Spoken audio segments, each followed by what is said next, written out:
सुमन गायत्री के चैनल पर आप सभी का स्वागत है। हम लोग एक देहाती नाच गीत लेकर आए हैं, आप लोग सुनिएगा। बहुत मलकाह बलंगा मिल गए हैं, मलकाह मिल गए उसी पे गाना है। अब पूरा वीडियो देखिएगा तो गाना अच्छा लगेगा, जो गलती होगा उसे क्षमा करिएगा। मरले बाबा लमुआ देहिया अंग अंग तड़पी, मरले बाबा लमुआ देहिया अंग अंग तड़पी, अंग अंग तड़पी देहिया अंग अंग तड़पी, अंग अंग तड़पी देहिया अंग अंग तड़पी। मरले बाबा लमुआ देहिया अंग अंग तड़पी, मरले बाबा लमुआ देहिया अंग अंग तड़पी।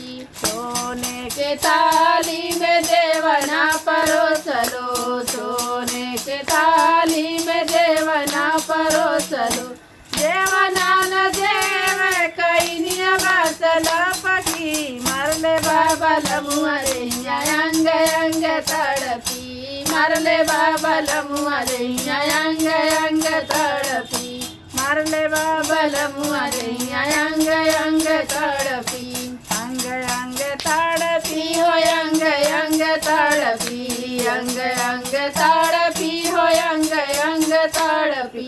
मरले बाबा लमुआ देहिया अंग अंग तड़पी, मरले बाबा लमुआ देहिया अंग अंग तड़पी। झरे गेड़ुआ गंगा जल पानी, झरे गेड़ुआ गंगा जल पानी, पानी आन पिए कैनिया बसला पकी। मरले बाबा लमुआ देहिया अंग अंग तड़पी, मरले बाबा लमुआ देहिया अंग अंग तड़पी, मरले बाबा लमुआ देहिया अंग अंग तड़पी। लौंग खिली खिली बीरवा जोरावलो, लौंग खिली खिली बीरवा जोरावलो, बीरवा न कूच कैनिया बसला पकी। मरले बाबा लमुआ देहिया अंग अंग तड़पी, मरले बाबा लमुआ देहिया अंग अंग तड़पी, मरले बाबा लमुआ देहिया अंग अंग तड़पी, मरले बाबा लमुआ देहिया अंग अंग तड़पी। फूलवा हजारों कसे लगावलो, फूलवा हजारों कसे लगावलो, से जियान साव चैलिया बसला पकी।